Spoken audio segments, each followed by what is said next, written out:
Unfortunately, it took me about 60 years to learn the 6 things that I'm gonna share with you over the next about 6 minutes. And the first one is to stop pretending. To stop pretending that we're somebody that we're not, and just be comfortable with who we are, both the strengths and the weaknesses with that. And just to embrace that. There's gonna be people that love our quirky personality, there's gonna be people that don't love our quirky personality, but that's okay. There's plenty of people that are gonna vibe with us, so that's number 1. Number 2 is kinda related. Number 2 can get quite expensive, if you don't cut it out sooner rather than later. In fact, it's what I see, having been a financial advisor for over 20 years. It's what I see as probably the number one thing that derails people's ability to retire at 65 or hopefully even sooner. And that is stop keeping up with the Joneses.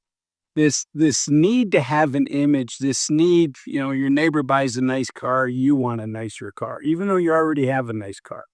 Your neighbor moves to a neighborhood down the street that gets his kids into a slightly better school zone.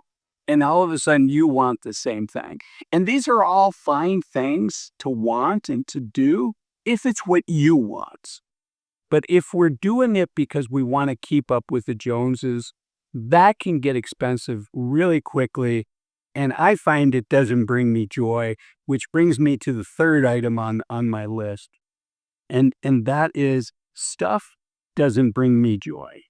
What does bring me joy is relationships and experiences. As I record this, I'm in Costa Rica. I'm at this beautiful location. I'm having a great time. It's a surfing town called Santa Teresa. And it's just a lot of fun to be here. And so this brings me a lot more joy than, I don't care how much of that stuff comes in the cardboard boxes on our front porch. Stuff doesn't bring us joy. In fact, I'm at a phase in my life, and I suspect many of you are at this phase as well, where I want less stuff in my life. I don't want a big house anymore. I don't want a fancy car. I don't want anything that can break. I want to simplify my life. I want to focus on spending the time I have left, and hopefully I have 20 plus years left. But I want to focus that time on doing things that bring joy to me and bring joy to people that I love. And, it's kind of related to not keeping up with the Joneses and not pretending. And, so much of that stuff when we're younger that we chase is to impress other people. In fact, even doing a trip like this, a lot of people are posting this on their Instagram or on their Facebook. You know how many how many images I've posted on Facebook or Instagram about me being in Costa Rica? 0. I may eventually post 1 or 2, but frankly, it's a security risk to tell people where you're at and if you're not at home. So that can be a negative. Having stuff is no longer a positive for it. And the biggest badge of honor that I have is if I can help out people's lives that I care about, specifically my 2 daughters, my immediate family, both the family I grew up in as well as the family that I raised, for my spouse, people like that. But the other badge of honor is taking care of my health. It's one of those things that's so easy to postpone. And whether that's my mental health or my physical health. And frankly, I'm better at doing things to protect my physical health than I am my mental health. I know people that have routines that make a difference, that they do a pre-bedtime routine, they do a shutdown routine, they do a gratitude journal. I need to start doing those things, so mea culpa with that. When it comes to the physical fitness, it's the same thing. We can postpone it for a day or two. We can postpone it for a week or two. But if we postpone it for too long, then it ends up having a long-term impact on us that we're likely going to regret later in our lives.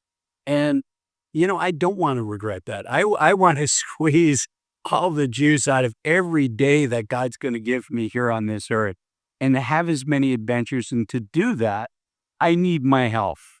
And my health is much more important than my wealth. And I'm trying to optimize on enjoyment in life. I'm trying to optimize on adventure. I'm trying to optimize on relationships. And I'm trying to optimize on my health. And so that's the next thing that I've had to learn the hard way. It's super easy to say, well, I'm going to sacrifice for a chapter of my life. And when we're younger, we have, if you think about the three kind of core things that all of us struggle because they're limited resources, is our time, our health, and our money. And when we're younger, we can trade some of our time, you can trade some of our health because we have a lot of it. So investing heavily in that early in our careers, where it's going to have a 20, 30, 40-year payback period for us, that can be a really good investment. But at my age now, when I'm 60, and frankly, I'm financially independent now. So for me to sacrifice money as opposed to time or health, that would be foolish.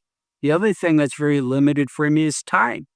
But I have to sacrifice some time in order to stay healthy. Where I'm staying here, they have a nice gym. I can work out. It's a lot easier to just sit at the bar and drink a margarita and watch the sunset.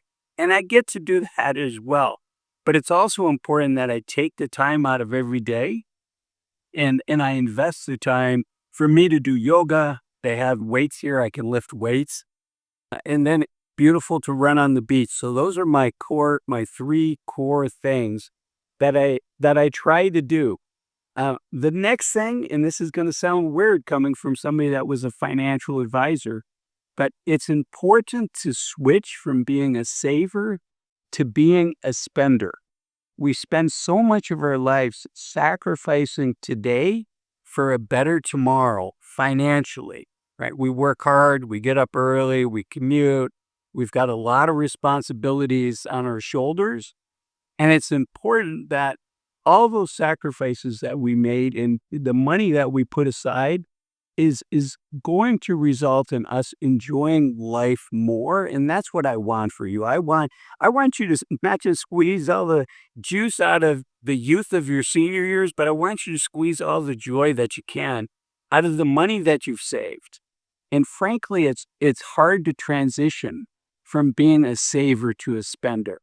So it's super important that we think about this ahead of time, because if we wait until the day we retire and say, okay, now I'm going to be comfortable spending money, having helped hundreds of people transition into retirement, I can tell you that's not how it works. It's like anything else in life. It's a muscle, and we have to flex that muscle. We have to work out that muscle. So starting that sooner rather than later is important, which is why I made this video here. 8 things to stop doing in your 50s and 60s in order to enjoy your journey into retirement, which includes spending more money. I'll see you in that video. Thanks for watching this one. Bye-bye.